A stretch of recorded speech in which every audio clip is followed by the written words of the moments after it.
અહેમદાબાદ મિત્ર ન્યૂઝમાં આપનું સ્વાગત છે।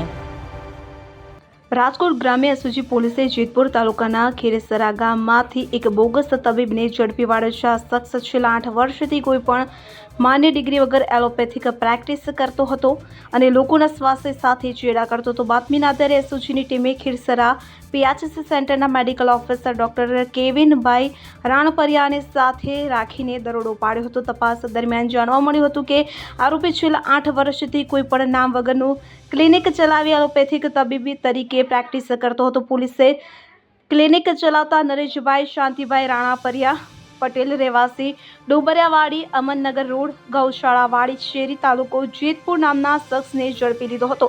તેની પાસેથી એલોપેથી પ્રેક્ટિસ માટેનું કોઈ માન્ય સરકારી લાયસન્સ કે ડિગ્રી મળી આવી ન હતી। પોલીસે ઘટના સ્થળેથી જુદી જુદી ફાર્મા કંપનીઓની એલોપેથિક દવાઓ, ઇન્જેક્શન, એન્ટીબાયોટિક દવાઓ, સ્ટીરોઇડ ડ્રગ્સ અને તબીબી પ્રેક્ટિસને લગતા સાધનો સહિત કુલ ₹14,102 અને મેડિકલ જથ્થો તથા ₹2260ની રોકડ રકમ મળી કુલ 16,362નો મુદ્દામાલ જપ્ત કર્યો છે। ડિગ્રી વિના એલોપેથિક દવાઓ અને ઇન્જેક્શન રાખી ગેરકાયદે પ્રેક્ટિસ કરવા બદલ આરોપી વિરુદ્ધ મેડિકલ પ્રેક્ટિશનર્સ એક્ટની કલમ 30 હેઠળ ગુનો નોંધી કાયદેસરની કાર્યવાહી હાથ ધરવામાં આવી છે। અહેમદાબાદ મિત્ર ન્યૂઝની યુટ્યુબ ચેનલને સબસ્ક્રાઇબ કરો અને બેલ આઇકોન જરૂરથી દબાવો, જેથી દરેક મહત્ત્વના વિડીયોની નોટિફિકેશન તમને મળતી રહે।